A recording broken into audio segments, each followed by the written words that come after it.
ஆம்புலன்ஸில் இப்போ காங்கிரஸும் போகுது. அநேகமாக எது அடக்கமாகுதோ இல்லையோ காங்கிரஸ் இதோடு அடக்கம் பண்ணிடுவாங்க. அதில் எங்களுக்கு அது சந்தேகமே இல்லை. அது அடக்கம் பண்ண வேண்டிய கட்சி தான். அது ஏற்கனவே ஒரு 5 வருஷத்துக்கு ஒரு தாட்டி செத்துரும். எங்கள் தலைவர் தான் போய் எழுப்பி உட்கார வச்சு, ராஜாஜி காலத்தில் இருந்து அதை எழுப்பி உட்கார வச்சு ஆர்லிஸ் பாட்டில் கொடுத்து மறுபடியும் படுக்க வச்சுருவாங்க.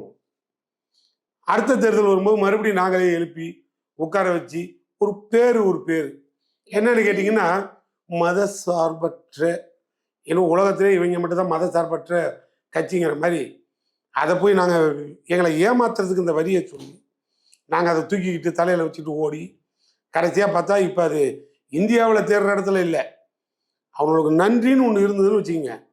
ஒரு ரத்தத்தில் ஒரு உப்பும் சர்க்கரையும் இருந்ததுன்னா இந்தியாவிலேயே முதல்ல ராகுல் காந்தியை பிரைம் மினிஸ்டர்னு அறிவித்த ஒரே தலைவன் தமிழ்நாடு முதலமைச்சர் மு.க. ஸ்டாலின் தான். பெத்த தாயே அறிவிக்கல. சோனியா காந்தி இந்தியாவுக்கு பிரதமர் ஆகக்கூடாதுன்னு சொன்ன போது யாரை கேட்டா சொன்னீங்கன்னு சொல்லி ஆள தகுதி உள்ளவர் சோனியான்னு சொல்லி முதல்ல அறிக்கை கொடுத்த தலைவர் கலைஞர். அவர் சொன்னார், ஏன்னா இத்தாலி பெண்ணை இங்கே ஆள விடுவதான்னு. வாழ விடுறீங்க, ஆள விட மாட்டீங்களாடான்னு கேள்வி கேட்டு கொடுத்தவர். ஆனால் அப்படி பார்த்தா இன்னைக்கு அதே வேலையை மறுபடியும் ஆரம்பிச்சிட்டாங்க. தப்பெல்லாம் ஒன்றும் இல்லை. காரணம் சர்க்கரையும் உப்பும் அவங்கள சரியாக பார்த்துக்கும்.